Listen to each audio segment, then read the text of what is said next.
இப்போ எதுக்கு நீ வெளியே போயிட்டு வந்தோடனே கோவமா இருக்க? நான் ஏன் கோவமா இருக்கேன்னு உனக்கு தெரியாதா? இது பழைய சண்டை திருப்பி எதுக்கு ஆரம்பிக்கிற?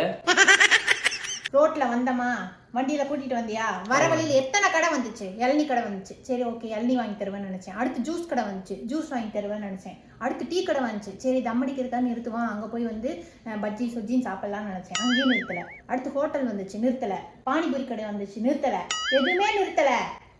உனக்கா தோணாதா நிறுத்தணும்னு? நிறுத்துன்னு சொல்லி தான் நான் நிறுத்திருப்பேன் இல்லடி. நான் சொல்ல மாட்டேன், உனக்கா தோணுதான்னு பாப்பேன். நான் வர வழியில ரோட்ல வரிசையா என்னென்ன வருதுன்னு செக் பண்ணிக்கிட்டே வருவேன். செக் பண்ணிக்கிட்டே வருவேன். உனக்கு அக்கறை இருக்கா, நீயா நிறுத்துறியான்னு நான் பாத்துக்கிட்டே வருவேன். ஆனா நீ நிறுத்தவே இல்லையே. உனக்கா தோணணும் நாரேனு. தோணலையே. அதான் உனக்கு தோணாது. உனக்கு என்னத்துக்கு தோணுது? கல்யாணம் ஆகி கூட்டிட்டு வந்துட்டோம், ஒரு வேலைக்காரி கொண்டு வந்து வீட்டுல வச்சுட்டோம், எல்லா வேலையும் பண்ணி கொடுப்பா. என்னத்துக்கு உனக்கு தோண போகுது?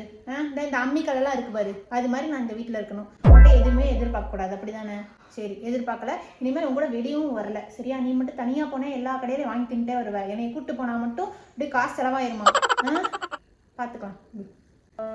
உண்மையாவே எனக்கு தோணலையே, என்ன பண்ணுவேன்?